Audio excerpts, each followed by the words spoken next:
Donc dernière vidéo, donc intégration des principaux composants donc, dans le projet. Donc les matériels qu'on a sélectionnés donc s'intègrent dans un bâtiment. Donc là ici il s'agit donc de vérifier donc eh bien qu'on n'aura pas de problème et donc qu'il n'y aura pas de litige. Alors le compresseur, donc, il faut prévoir de pouvoir circuler autour. Voilà, pour assurer toute opération de maintenance. Vérifier que la dalle supporte bien le poids de la machine. Je vous rappelle qu'aujourd'hui, grand nombre de salles des machines sont à l'étage, et donc du coup, eh bien, il ne faudrait pas que la dalle fissure sous le poids de notre machine. Prévoir un socle béton si la salle des machines doit avoir un bac de rétention. Et donc ici, pour pouvoir, en cas de fuite, eh bien, stocker l'eau glycolée donc, dans la zone, sans pour autant noyer le compresseur.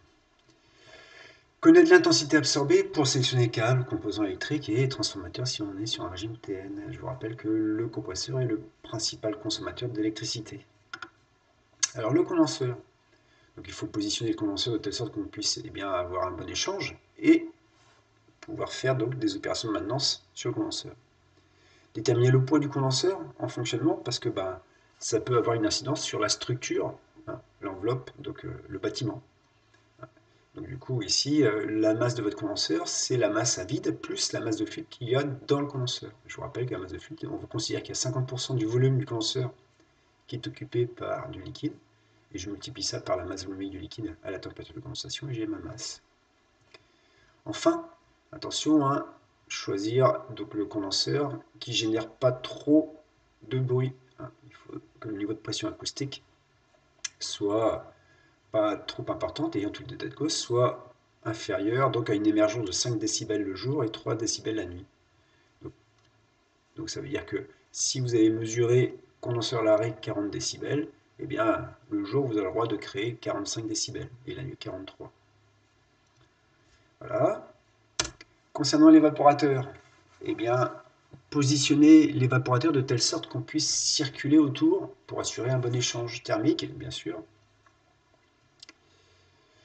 et faciliter toute opération de maintenance, démontage, surtout en particulier donc si vous êtes sur un régime électrique, et le démontage des résistances.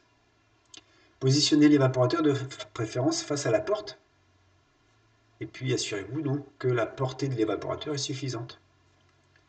Et puis toujours pareil, toujours pour les problèmes de structure, eh bien le poids, il faut calculer le poids de l'évaporateur en fonctionnement et givré. Avec donc le poids de fonctionnement, le poids de l'évaporateur en fonctionnement, c'est le poids à vide plus la masse de fluide qui est à l'intérieur. Donc c'est toujours pareil, on considère 50% du volume de l'évaporateur occupé par du liquide, multiplié par la masse volumique du liquide à la température d'évaporation. Et puis vous avez ici la masse de givre. Alors c'est une formule empirique, c'est 0,9 fois la surface d'échange de l'évaporateur. Donc ces informations, de toute façon, vous les avez, volume interne et surface d'échange, vous les avez donc avec donc, l'évaporateur que vous avez sélectionné. Les tuyauteries, eh bien, il va falloir déterminer le poids en fonctionnement donc pour s'assurer que vos supports supportent le poids de votre tuyauterie en fonctionnement. Ça veut dire donc poids à vide de votre tuyauterie plus le poids du fluide qui circule à l'intérieur. Et puis, il va falloir isoler vos tuyauteries pour éviter donc qu'il y ait des condensats. Donc ici, je vous rappelle la formule, c'est la conductivité thermique de votre isolant multipliée par la température θSE. Pour nous, ce sera la température de rosée de l'air extérieur, multipliée par la température de surface côté intérieur, donc pour nous, ce sera la température d'évaporation. Et le tout divisé par un coefficient HE, donc c'est le coefficient de convection, convection rayonnement côté extérieur. Bon, il est compris entre 8 et 20. Donc nous, on va considérer le cas le plus défavorable. Donc du coup, ici, on va diviser par quelque chose qui sera proche de 10. Et donc température extérieure moins température donc, de rosée. Voilà. Masse volumique du fluide frigorigène dans l'ensemble installé. Donc pourquoi déterminer cette masse? Tout simplement parce que il faut bien y penser dans votre chiffrage de votre devis. Et puis, connaissant la masse de fluide, vous allez savoir dans quel cadre réglementaire vous vous situez par rapport à la gaz. Vous allez pouvoir donc du coup déterminer le débit du ventilateur d'extraction dans votre salle des machines. Du coup, déterminer la taille, les dimensions de la grille d'air neuf.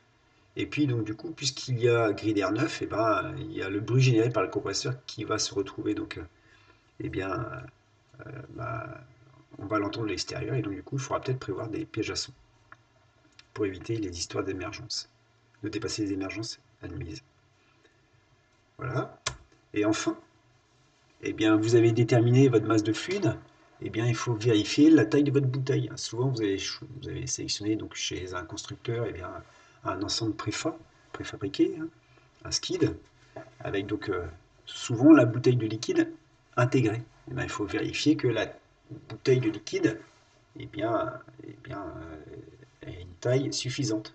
Il ne faudrait pas qu'elle soit trop petite. Et donc, du coup, eh bien, je vous rappelle, hein, la taille de la bouteille, eh bien, elle doit théoriquement permettre de stocker la masse de fluide qui est en circulation, c'est-à-dire la masse de fluide dans la ligne liquide, plus la masse de fluide dans l'évaporateur, et puis éventuellement la masse de fluide qu'il y a dans le condenseur, si le condenseur est situé au-dessus de la salle de machine, et si le liquide peut revenir par gravité. Bon, ce qui est...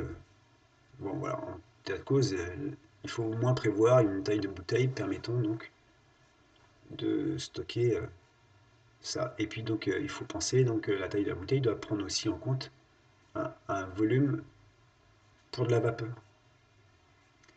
Donc, je vous ramène à votre méthode de dimensionnement d'une bouteille de liquide HP. Voilà, j'ai fini. Bonne fin de journée. Je reste à votre disposition.